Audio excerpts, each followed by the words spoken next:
7 names, no games as I run it down the line. We got Kenny Ken put 100 on a tees with the streak for the cash. He ESPN. Seth Curry with the shot. The prodigy. In reality, he's more like Seth, but he's all we got. Up next is Gentleman Jack, better known as Junior Blue.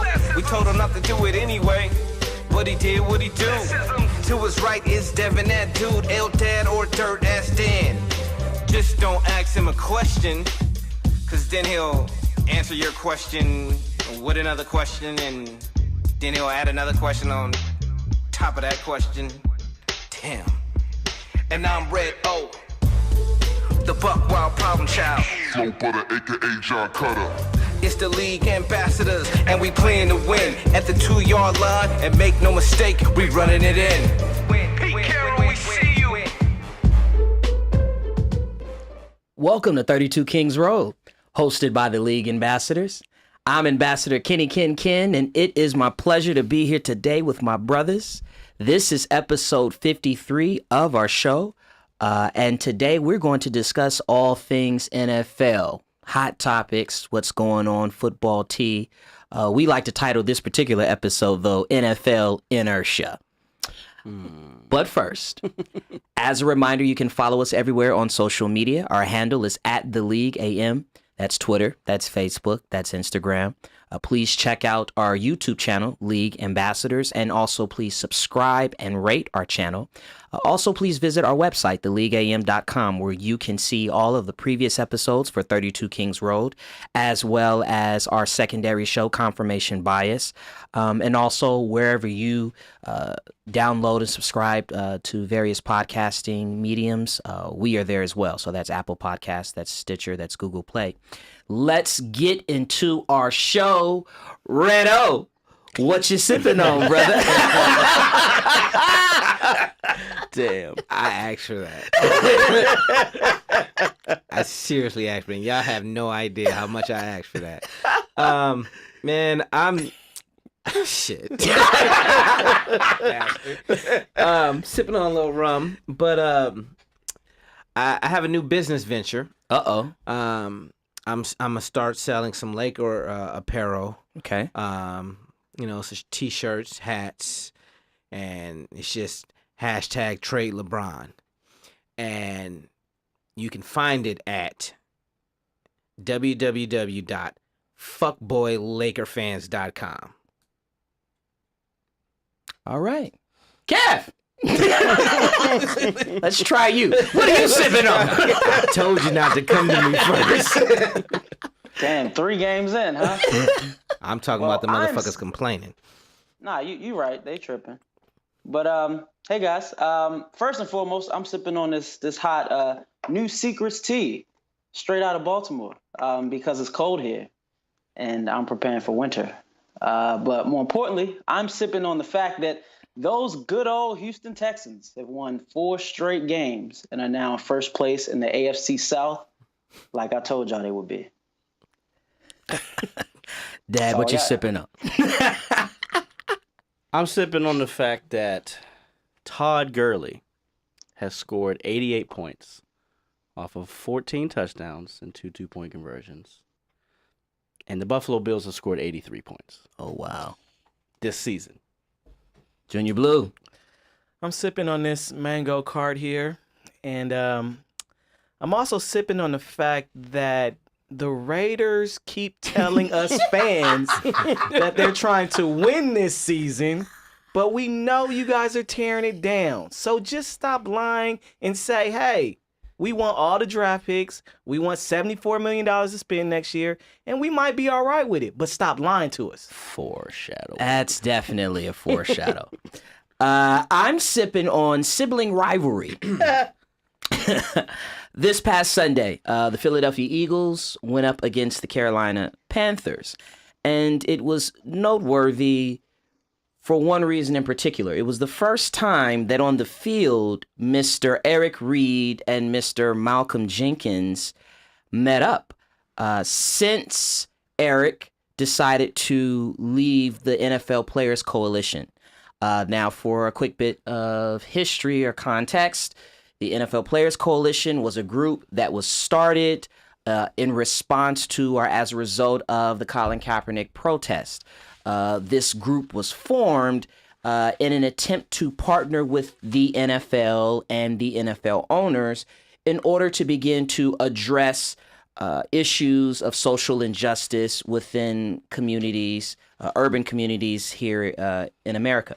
Eric Reid left that coalition for a few reasons. At that particular time, he said that, number one, he felt like the coalition's beliefs, and it wasn't just Eric that left. I believe Russell Okung and a couple of other players were a part of it. They supported and they put out a statement together. Basically, they felt like the coalition's beliefs were not in the best interest of the whole or the entire group.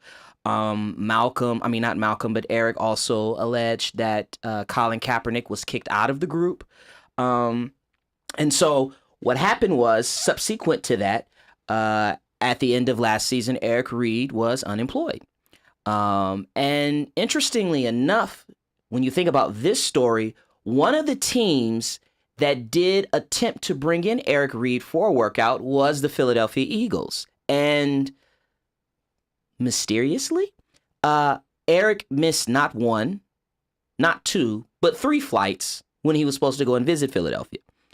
So he turns up on Carolina. They meet Sunday.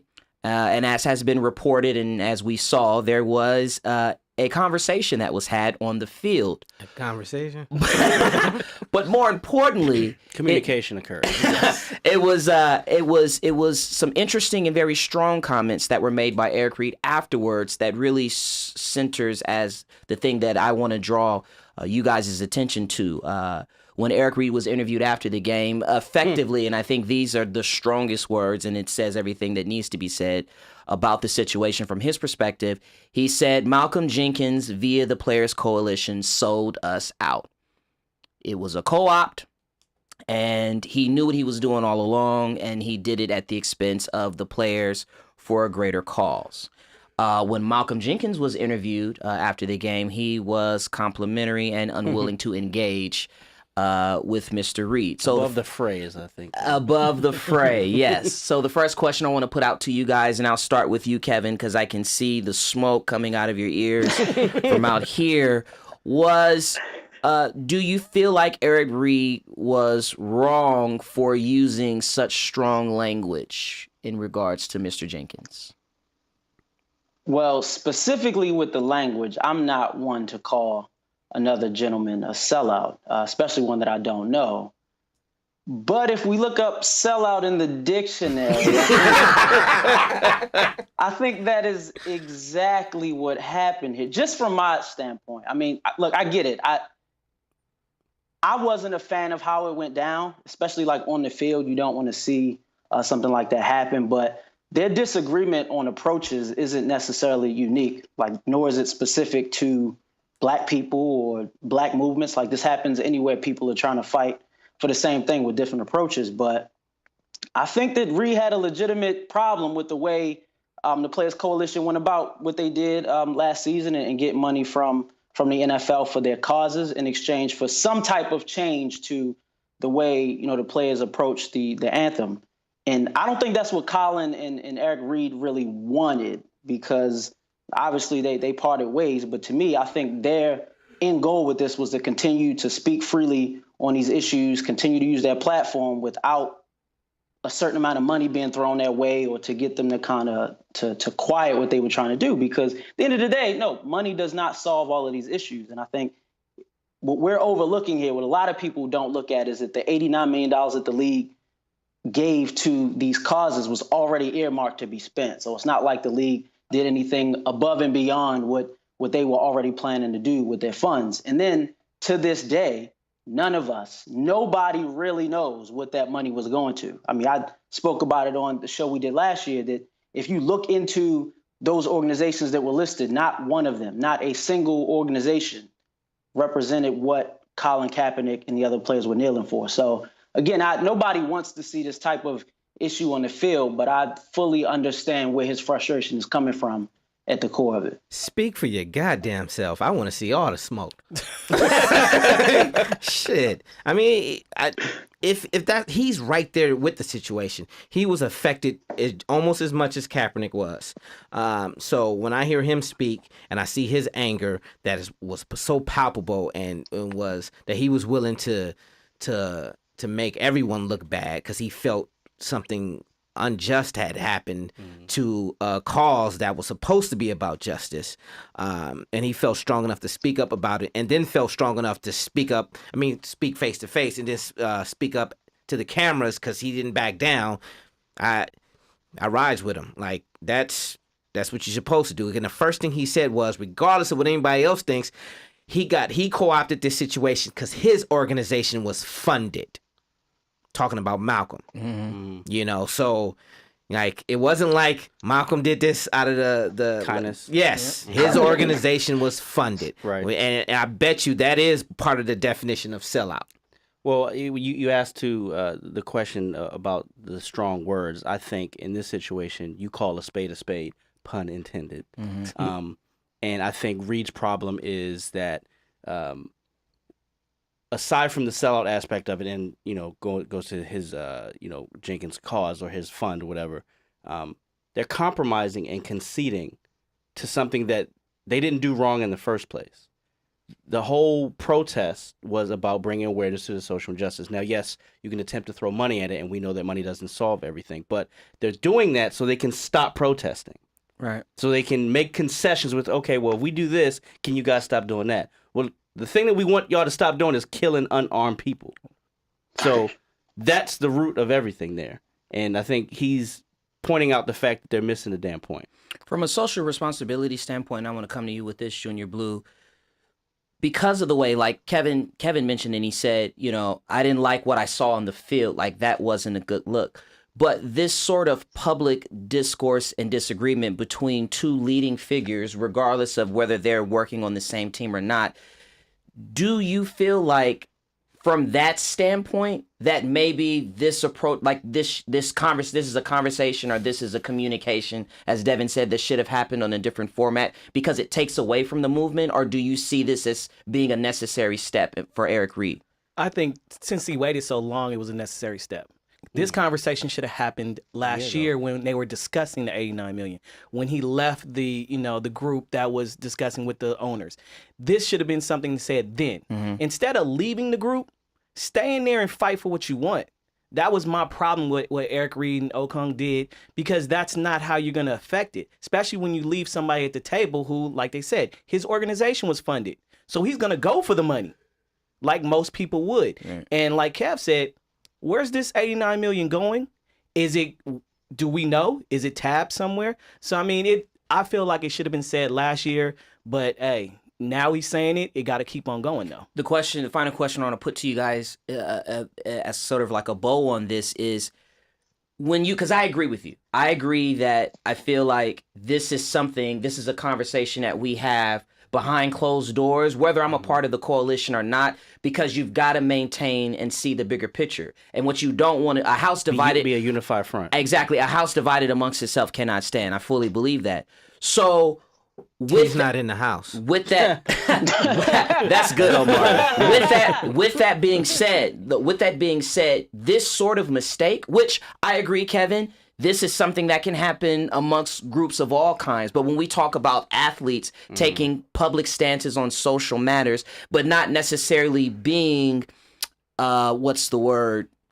diplomatic enough to know how to maneuver and finesse situations, would this be an argument for why maybe athletes should think long and hard about using their position? Because in some ways you could end up harming the movement rather than helping it when you look at a situation like this. I think being able to stand up on your own and say something that's against the grain is more courageous than staying with the group anytime. Yeah. I don't think that was a question as far as staying with the group. I think it's more understanding that at the end of the day, we're all on the same side, even if we have different ways of getting there. And so when we do have disagreements, which is part of human nature and the human experience, making sure that we handle our business on the inside versus being out in public just for the sake of dissension. That's that's the question. When Malcolm X got more popular than Elijah Muhammad, there were a lot of ministers who had a lot of problems with Malcolm X at that point, and they wanted him out. And I feel like this is similar to that situation, whereas all of a sudden the two people who had the most to lose are the ones who are looking on the outside in, and everybody else voted against what they wanted and went after their own. Like, they're not in this together, so it's no reason to even try and stand together or have a united stance, because they're not united. And I feel like sometimes you can accomplish more by shining a light on the problem. And what he did was he shined a light. Kev? Yeah. Oh, I'm glad you said that, names, no because games, I as I'm honestly running down don't the line. think they're We on got the same Kenny front, Ken, on the Ken same put page of 100. trying to accomplish the same things. I mean, I've said this before, but this is the best analogy I can think of. There's some people who want a seat at someone else's table, and other people who want their own table. And it's very clear of the way Malcolm Jenkins and the other people, I'm not going to speak for guys who, aren't here to speak for themselves, but went about this. And somebody like Eric Reed and Kaepernick have realized that, to me, honestly, it doesn't matter how they go about this and what the optics look like to white people. I mean, at this point, it doesn't matter how we go about it or how it looks when it's put on a silver platter. They're going to oppress us whether we show up in our Sunday's best or you wearing an NFL helmet. But it doesn't matter. I think these guys are standing up for what they believe is the right way to freedom, as opposed to the way someone else does. And I don't see a problem with that. But what about the optics to our people who are in need of leadership and are looking to people that do decide to take a stand, and they see that there is division there? What about those optics? I think the lesson from that is to learn what side of a fence, if any fence, you stand, and stick to your guns. If you believe in something, like Devin said, you should not have to compromise or make a deal or strike a deal with someone who is oppressed. We have nothing else to give. And I think for some people who feel like they want to give off that back to help somebody who they feel like isn't there to work with them, again, I don't see a problem with that. I think it's very clear and very important that we decide who's fighting the same fight we're fighting on before we call them allies. I think being willing to stand alone is true leadership. We'll leave it right there. Let's get the fuck out of here with that bullshit. Omar. Oh, shit. We're going to come to you again. Talk about patriotism. Oh, man. Mike Vrabel. So, let me see if I can paint this story. You're new head coach. You're trying to build a legacy on top of a coaching tree whose legacy is shit. But you want to build a winning environment because you come from one. And your team is down by, 8 points or 7 points? 7 points. They score 6. It's 30 seconds left in the game. All you have to do is kick the field goal to tie the game up and give your team a shot to win. As a coach, I kind of feel like that's your job. Could be wrong, but that's how I feel. So, as Mike Vrabel is thinking over the call, on one shoulder, he says, let's kick the field goal, tie it up, and fight. On the other shoulder is the voice of Bill Belichick. Nah, fuck that. Let's go for 2 and win the game. And guess who won out? The voice of Bill Belichick. So instead of actually kicking a field goal, tying the game up, giving his team a chance to fight, defend for 30 seconds, and then go to overtime, he decides to go for 2. And needless to say, the play failed. And his team loses the game. And again, like the other coach, who was our other candidate, he shows a conceit in front of the press and says, we're going to play to win every time. And for that, Mike Vrabel, you can get the fuck out of here with that bullshit. I'm feeling angry today. We see. By the way, those are my Los Angeles Chargers that won that game on Sunday, 20-19. Thank you, Mr. Vrabel. And it was an extra point. And it was an extra point. Not a field goal. And there were 2 fails because they got the penalty. Yeah. And then decided to do it again. Yeah. That should have been the telltale. Hey, let's kick this. It didn't work the first Omar, time. don't worry. You ain't the only one missing extra points last weekend. Yeah, don't worry about it. Damn. Let's get to some football tea. We got an extended version. We were we were in London last week. And then we came back and we're rounding back into form. So we're just going to tackle, I mean, it's a lot of juicy stuff that's happened through week 7 of the NFL. I like to call week 7 the week of atonement. Why? Well, let's go to Dallas. Okay. There's a week 6 joke in there. We've got the Dallas Cowboys who coming into the season, Jerry Jones, Jason Garrett said, hey, yeah, we don't need a number 1 receiver. And so then they trade for Les's favorite receiver, Mr. Amari Cooper. And that just happened yesterday. Then we've got the Cleveland Browns. We've got the Cleveland Browns who had the number 1 pick in the draft, and it was without question the number 1 player in the draft was Mr. Saquon Barkley, who, oh, by the way, has over 900 scrimmage yards through 7 games, which is the fastest in NFL history to reach that number. Instead, the Browns went and paid Carlos Hyde out of San Francisco, I don't know, $8-9 million a year, 3-year contract. And when we're getting off the plane from London last week, find out that they've traded Carlos Hyde to the Jacksonville Jaguars. Speaking of the Jacksonville Jaguars, okay, Mr. Blake Bortles, who we have been saying since the beginning of 32 Kings Road. Dumpster fire. What is he, sex. Devin? What is Blake Bortles? Dumpster fire sex. And they extended him in the offseason, had an opportunity to bring in a quarterback to at least compete with him. There's a team in New Orleans that traded for a starting quarterback who no one is talking about, but everyone will be talking about in about 2 years. They could have traded for him. And instead, they roll out Blake Bortles. He was benched last week. They put him back in this week, but with the caveat that he's on a short leash. Atonement, guys. Why can't these teams do the thing that makes the most sense? Dad. Ego. Yep. And I'll start with the Cowboys. And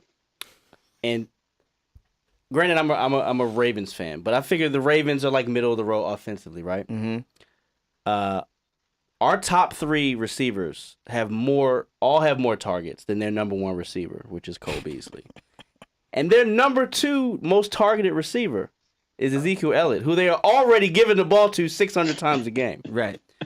So the arrogance in that organization to, 1, not only be able to move on from a coach that is a fucking stick figure, head figure. 2, yeah, Mr. Clap him up. 2, He got the claps. Full life is number right. 2, get in a pissing match with the Dez thing and think, oh, we don't need you, so it's fine, whatever. Then come to realize, oh, shit, let's make this deal. And then what did they give up? A first-round draft A pick. first-round draft pick. Not a future first. No. Tomorrow's first. Arrogance. You say it's arrogance. Junior Blue, what say you? Same thing. Arrogance. And my thing is now Dakota Rain has no excuses whatsoever. Y'all gonna leave Dakota alone. I think this puts him on the clock. We already know what Amari Cooper is. He can be good one week, he can drop all the passes the next week. But I think it puts Dakota Rain on notice. Kev. I agree with the phrasing. I'm going to take it a step forward. I think it's stubbornness, and I'm not sure if it's because when you're at the top, of course, you never look up. But when you're in these positions, it almost feels like they're in such a bubble that they don't look outside of themselves. Because not only did you not have to go get Amari Cooper, Les, I know that was your guy 2 days ago. He doesn't have the most reliable hands here, okay? So if we're going to give up a first-round pick for him, we're not even going to go consider at the time Josh Gordon when he was out there. We're not going to consider the 25 receivers that the Green Bay Packers have. Instead of giving up a first-round pick, maybe a third or fourth. They put themselves in this position where we all knew they were going to struggle without a number 1, and now they give up their future to get one who I believe his contract year is next year. So they're either going to have to commit to a guy who hasn't proven anything to us, fucking lose him. or pay or end up losing him, and then they're back at square one without a number 1 draft pick. I don't get it. Well, what's Tom Coughlin's excuse down in Jacksonville, Redo? He's Tom Coughlin.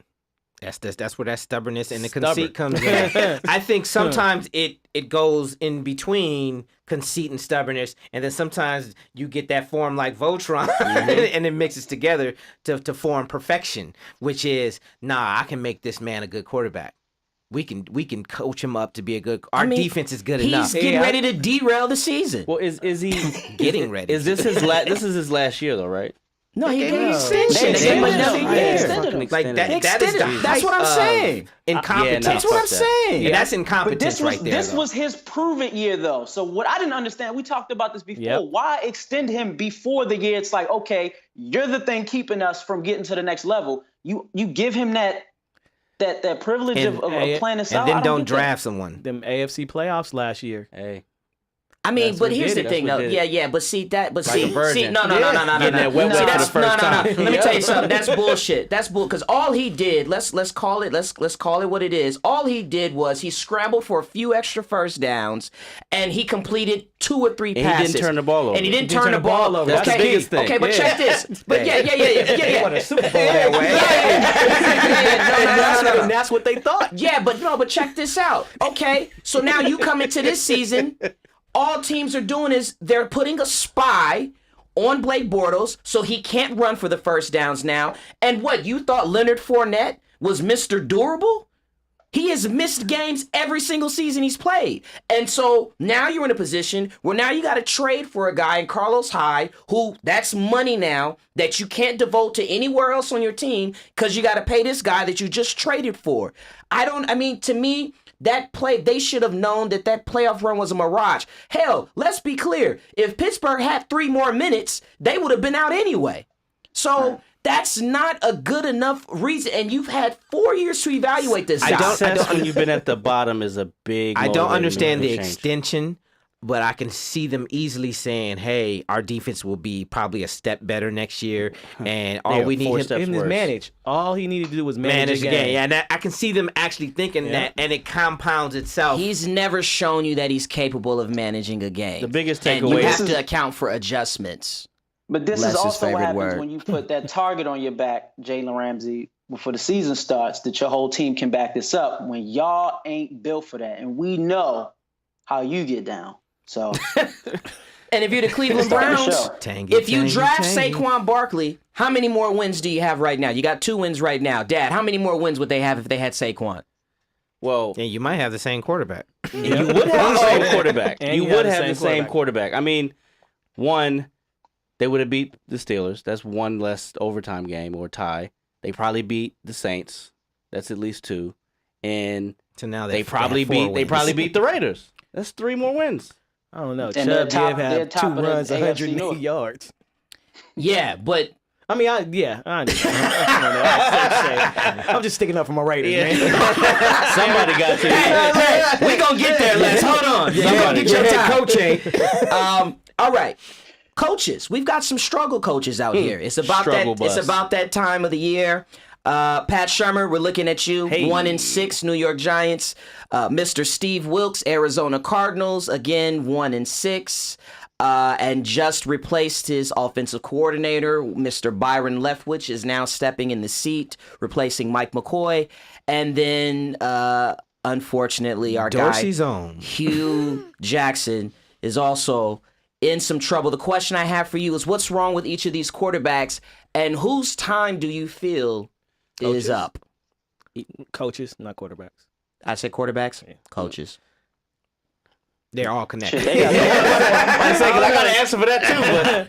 But what's wrong? Let's see. I think the person who's go ahead. No, I was just gonna say, I think it's different things here. I mean, with Wilkes, we don't know. It hasn't been enough time, and they've already peeled off one of the leaves off the Lucky Charm shit. Shurmur can't add. For real. Even if he got the answers in front of him, which he said last night in the press conference, using the analytics shit, that just doesn't make any sense. And with Hugh, I understand Hugh's more than everyone else's because Hugh has had more tenure than both of these guys, and he's coaching for his life. And they've scored 4 touchdowns in the last 2 games with Haley calling the plays. 6 points in the first quarter total of all 7 games. He's got to make it. He's got to make a move. Hugh is probably the closest to the one closest to going out because of his tenure, and which is why he's talking about taking over the play calling, and that may save his job if they score some points because their defense is good enough where if they just score some goddamn points, they can win some games. Shurmur is the weirdest one. He ain't weird to me. I mean, just don't know how to coach. Some people just saying he's a coach. I think it's one of those things where he's a better coordinator than he is a head coach. That is correct. You know, and if that's the case, they need to get rid of him as soon as possible. But they're going to have 2 coaches in 2 years. Like, that's a big thing. And you just paid somebody $90 million. Yes. I actually feel sorry a little bit for Odell Beckham because I saw it last night. The light bulb, I think, went off in his head at some point in the second quarter, and he realized, I got to make this work with Eli because if it doesn't work with Eli, they're bringing in a rookie quarterback. The next 3 years of my career are fucked. And all those stats, like I think last night he crossed over and is the second fastest to get 500 receptions in 54 games. That pace is going to slow tremendously. It already is. Slow. He's fucked either way. Kev? Yeah, I mean, he's increasing at a decreasing rate by far. But for me, it's maybe because Shurmur's was fresh in my head, but man, Devin mentioned the press conference last night, and then you looked at the play calling. Even when they were marching downfield, they needed maybe like 6 or 7 yards, and Eli throws the ball 2 yards behind him to Saquon running towards the sideline. That's your best play when you need a first down, and then they finally get to the goal line, and we kind of debated this in the group chat last night, whose fault it was, but who decided to QB sneak Eli, of all people, on the one, not once, but twice, as the clock was winding down. Man, Well, that shows you how checked out Eli is. He don't have common sense because anybody knows in that situation you got to clock the ball. But Any quarterback knows. That's coming up from on high, though. I don't know if it's coming up from on high. The one thing I'll add is specifically with that game last night and them going. They also had a 2-point conversion that they went for some dumbass reason. But in Kev's interview with Tony Husband from BBC South, he said that it's such a different kind of culture with American sports in the UK. Like they want to tie because they don't want to lose. Right. But in America, it's like it's un-American to fucking tie. You got to go big or go home. In the grand scheme of things, a couple of these coaches have done that at least 3 or 4 times this year. They would much rather have those ties than these L's that they've taken because somebody wouldn't be 1-5, 1-6. Right. Is it me or is it happening more this year than ever? Absolutely. I remember when Jack Del Rio did it against New Orleans with the Raiders, and it paid off. It won. Oh, great idea. What's his name? Vrabel. My big concern with him was he said if we got 30 seconds left, we're going to go for it. But if we have a minute and a half, we're going to kick it to tie the game. So you're going to give the Chargers a minute and a half to go down the field and kick a field goal and win the game. Then if it's just 30 seconds, you kick it, they can't get it. You go to overtime. That made no sense to me. Vrabel. and that's the same dumb shit that Shurmur said last night. Yeah. When he say our chances increase 50%, but who's doing these analytics? Like, what asshole are they paying to come up with the math that just does not add up? It must when you be- make And, these and decisions. the analytics aren't when you're down 14 trying to catch up. Yeah. Vrabel, Shurmur, Frank Wright of Indianapolis, all first-year coaches. And that's what you're seeing is you're seeing the pressure to win, which is why I think Steve Wilkes is in trouble. First-year coaches trying to make a statement. You look at the success of a Doug Peterson. The pressure, I think, is now different if you're a new coach coming into a situation because expectations have been ratcheted up because you look at some of the recent success Everybody of some of the wants newer to shine coaches. McVay. My thing with Wilkes is why is it Arizona's a bad team. They're a bad team no matter who coaches them. Yeah, they're just lifeless though. Nope, there's nothing going on with Well, them at all. when And you now know you're your bad. and now your ace Boone Coon, Patrick Peterson Peterson. wants out. So it now looks like you don't have any control You over know the his team. feelings was hurt when he saw Eli Apple got traded to the Saints. Oh, And Wilkes said earlier that he's not letting Patrick Peterson out. Red O, what's wrong with the champs, baby? Who said anything wrong with the champs? You don't think anything's wrong with the champs? Doug Peterson. He's okay with how they're doing. He's all right. Doug Peterson, coach of the Philadelphia I have Eagles. no idea what you're talking about. He after Sunday's come from ahead loss to the Carolina Panthers. Come from ahead. Come I from like that. ahead. They are they're 3-4. They haven't won consecutive games. I do think it's and understandable. he said that the pressure is off now. That's what he's saying. So he's implying that the players are playing under pressure because they're champs. I do think I don't want to say it's understandable. That's the wrong word. But I do it's more understandable when you add all the changes, the injury played quarterback. Like, okay, they're not playing like they played last year. There's a difference from and then you take into the fact it's hard to keep winning. It is. It doesn't happen that often in the league. It just doesn't. Sticking with it's injuries. You have 9 players on IR. They just lost Derek Barnett today. He's out. Their biggest plus they had last year was their depth, specifically on defense. Right now, they only have 4 full-time DNs. And 2 of those dudes, I believe, Brandon Graham and Michael Bennett, also play interior D-line. Because that part of the defense is thin.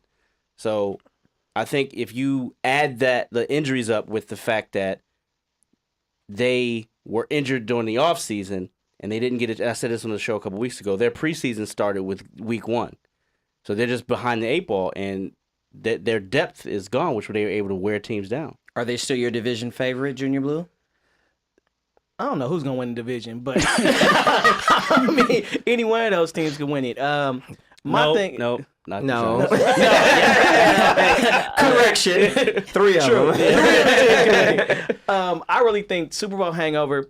I think last year they caught lightning in a bottle. Honestly, they blared Meek Mill over the stereo and came out charged up, and they caught that lightning and they got it. Now this is actually the team we thought we would see last year. Right. So, I mean, I think this is who they are. Now, they do have injuries. Jalen Mills and Ronald Darby, they struggling at cornerback. Trash. They're just trash. So, I mean, and they're not getting the same amount of pressure because of the injuries up front. And it's hard. If they do the same thing again, like win a game and then lose the next one, then it's like, all right, this is what you are. Yeah. But similar to the Jaguars, though, this is what it's like when you go from hunting to being the hunted. Every team is giving you their best week in and week out. October 30th, staying with you, Kev, is the trading deadline. As we've already mentioned, Amari Cooper's been traded. Carlos Hyde was traded last week. Here are some names for you. Demaryius Thomas, who basically said, the end of my time as a Bronco is here. We've got Shady McCoy on the block. Devontae Parker, he and his agent are running some sort of twist where they're trying to get out of Miami. Deontay Buchanan for the Cardinals. Twist is right. And Tyrod Taylor is also available, Jacksonville. That's on my notes. Who is mine as well? Who is the best target and for which team out of these players, Kev? Well, LaShawn McCoy may be facing another type of block, so we're going to table him for a second. Demaryius, Devontae, I mean, shoot, you got the Dolphins, you got Indy, the Cowboys, the Raiders, Seahawks. They all need receivers. Quarterbacks, for Tyrod, I would love to see him in Jacksonville. But, I mean, damn. I mean, shit, even RG3 is a potential, and Omar mentioned Teddy Bridgewater over the weekend. I think Demaryius Thomas may be the most attractive there. I think the Dolphins or Indy go get him. Indy specifically because they're kind of in that middle area in that division where they could get hot. But my only concern with Demaryius is that if the Broncos can cut him at the end of this year because they will save $14 million, so who the hell is going to trade for that when he can just wait till he gets on the market? So I think I can echo Kev with the Tyrod thing. I mean, Tyrod, and they're 5-2. I mean, Blake Bortles is trash. I think with Shady, even though you want to table him, Kev, no pause. He'll be a free agent at the end of this year, so. But will he be free at the end of this year? Ironically enough, the best fit for Shady might be going back to the Philadelphia. Philadelphia, yes. Return home. Yeah, because the running game is not clicking. I mean, Ajayi's done. To me, when you look at that offense, that's the thing that stands out the most is that they are not running the ball with the same level of success that they had last year, which we all know when you have a struggling defense, which Philadelphia, let's be clear, their defense is struggling. A running game is a great complement to that. Is a great panacea. And it would be the best story of the year if he gets to go back to Philly. Yep. And then he replaces Meek Mill and cell block. Hey, I said it would how be a good- story. How good is Devontae Parker? Because I haven't seen him do anything the last 3 years. Well, they're asking. You said the Twins. They're asking for a 3rd round pick. They're not getting a 3rd round. He's never had his best career was his reception yards was 744 and 4 touchdowns. I'm going to take that back because I said the Raiders would never get a 1st round pick for Amari Cooper. So nowadays you don't know. In Devontae's case, though, he's only as good as the quarterbacks to throw to him, and look who Miami has done. Well, he's gone to a Pro Bowl though, hasn't he? Hasn't Tannehill gone to a Pro Bowl on like the 7th? injury. Yeah. 7th fill-in. Pro Bowl's Pro Bowl. And now for the part of our show where we get to comfort Junior Blue. Junior Blue, what's going on in Oakland? And I want to set this up for you. Oh, okay. So the pros would say, Talk listen, about fireside the- chat. right. This is kind of a fireside chat here. Where did Johnny Walker at? We've got now 5 first rounders in the next 2 years, next 2 drafts. You're 1-5, so you're gonna be bad. So you might as well be really bad, right? Right. Tank. And the bigger picture is you weren't really a Super Bowl contender coming into the season, so why not get on with it? That's what the pros are, right? To what's happening in Oakland. The cons are, one, you traded someone who right now is not only a contender for Defensive Player of the Year, but he's a contention for NFL MVP. Bear down. You already said, this in your opening comments and you're sipping on, that it just, and this was a rumor that followed John Gruden even before taking the job, that he is disingenuous at best. Others would say he's a flat out liar. And when you talk about having big plans for Derek Carr and big plans for Amari Cooper, and we really do want Khalil Mack here, these are and now you look and you see, okay, we are tanking, we are rebuilding, Amari Cooper is gone. He literally just said last week, we're not trading Amari Cooper after the game. And he's gone less than a week later. It was after the next game, though. And He was talking about that week. week 6. And He had his then fingers crossed, you're what he said. on the verge of relocating. The question I think is a legitimate question to be asked is rebuilding the right thing you want to do when you're moving into a new market? What's going on in Oakland? So, first off, stop lying. We are rebuilding. Right? Obviously, we traded away Mac. Although before he got traded, I even said it's probably what's going to happen. We traded away Amari Cooper, Derek Carr. I've been saying most of the season he won't make it to Las Vegas, and literally next summer he can be off the books with minimal risk, minimal dead money. Really? I think it'll be like $7 million on the books as dead money, saving us $14 million. So we can get away from him. 5 draft picks. My only issue with this plan is, do I trust John Gruden to draft the right players to get us where we need to go? I was reading some Raider Twitter. Red O got me on Twitter now. Twitter fingers. They were talking about how when John Gruden went to Tampa Bay, the whole thing was he won with Tony Dungy's players. Yep. He won with them. He heard that through this whole time. Now, can't nobody say that with whatever he does in Oakland. Whether he wins or loses, they can't say they did it with whoever, Reggie McKenzie's, Del Rio's, whoever's players, team. They're not going to be able to say that because he is literally tearing it all the way down. Even players I feel like they should keep, they're trying to get rid of. So, Dad, to bring it full circle, what I just heard and what Les said was ego? Yeah. Oh, yeah. We knew that before he signed. 10 years, $100 million. And that just fed into it. That's ego for sure. Yeah. Absolutely. And he constantly throws McKenzie under the bus. Oh, Bye, fool. there is no bus because there is no Reggie McKissick. there to collect the check. Yeah, and that's what that was because he actually came out and made a statement yesterday, in favor of trading Amari. And when you looked at the statement, it was like, okay, Reggie. So Reggie's like, listen, if you want to judge my portfolio, you see the players that I drafted. You see how 2 years ago, the bulk of these players that I drafted, we went 12-4. Now I'm going to play this game with Gruden as long as I can collect a check. Yep. And that's what you got. I mean, look, the 5 first-rounders, they can have anywhere between $74 and $90 million in free agency next year. He could turn the team around. Does he? Who does he bring in? Yeah, I mean, he said the 2 words that stuck out to me was Raiders and draft, and that's Hey, hold on. Khalil Mack, Amari Cooper. I mean, hold up. Reggie McKenzie can draft.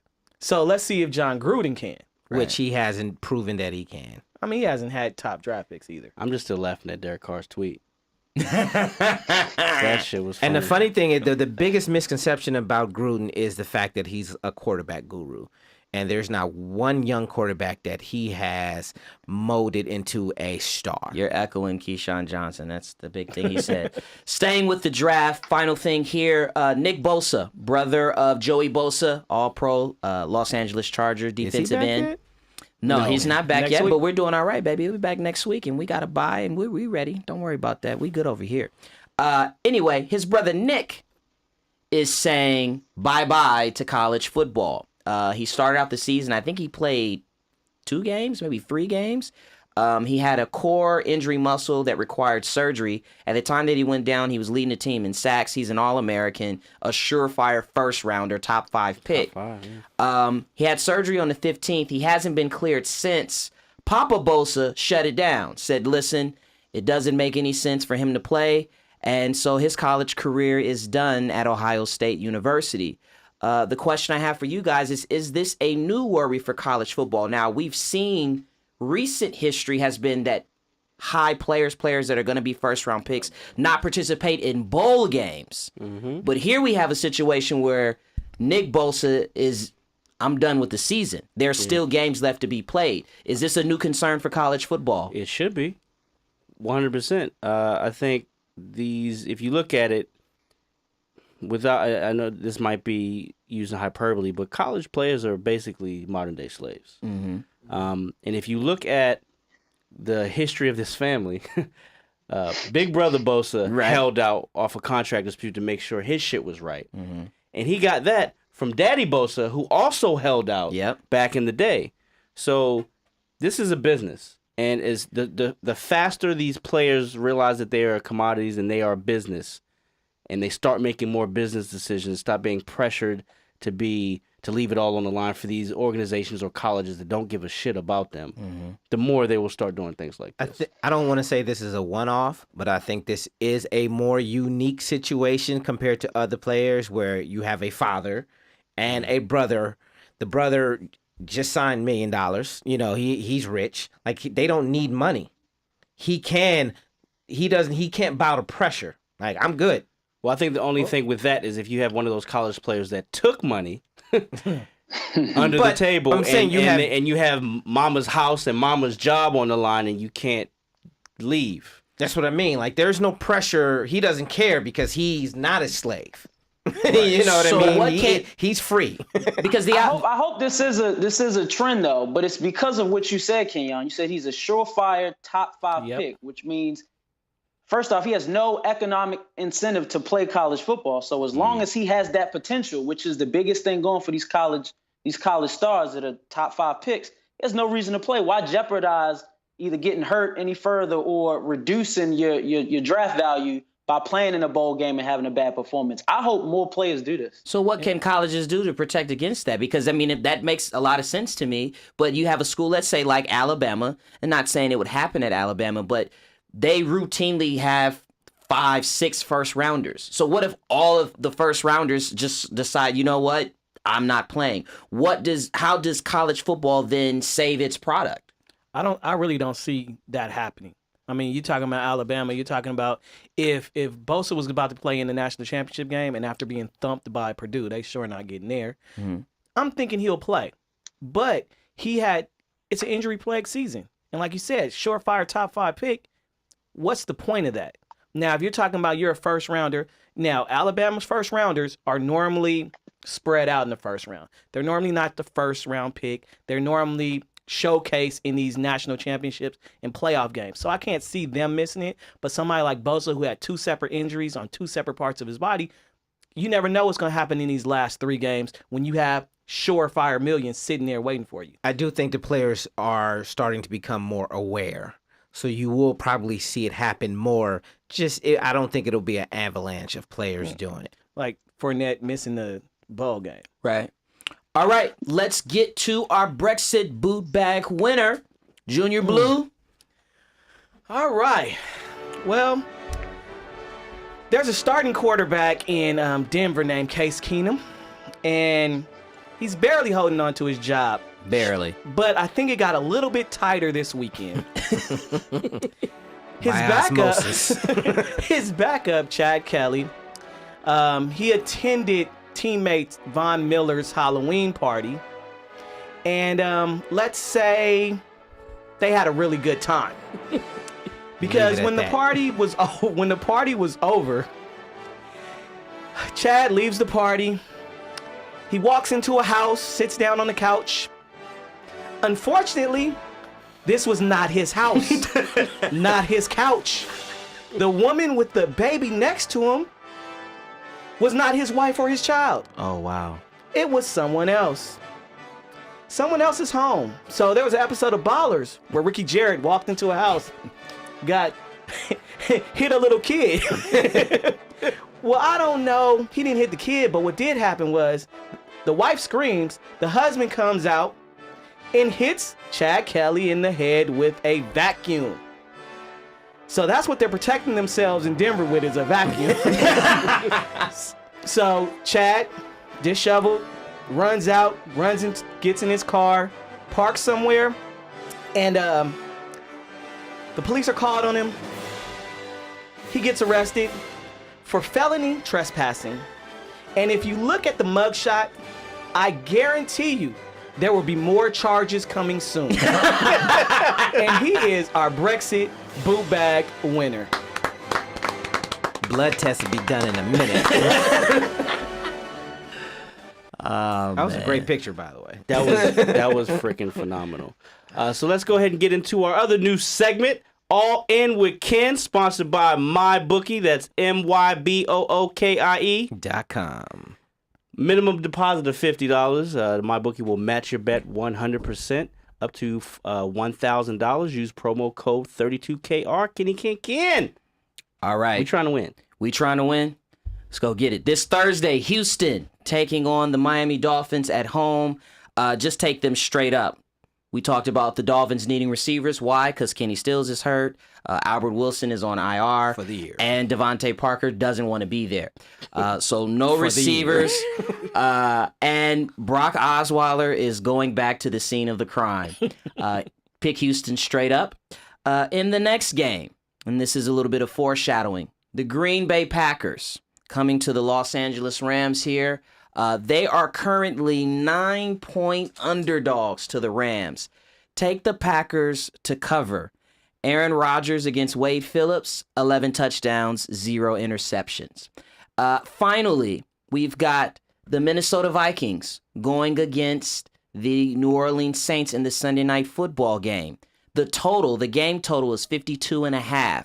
Sean Payton has gone against Mike Zimmer 11 times. He averages 21 points. So in order to achieve that number 52, Minnesota's got to score 31. Well, in their last 5 games, the Saints have given up an average of 23 points.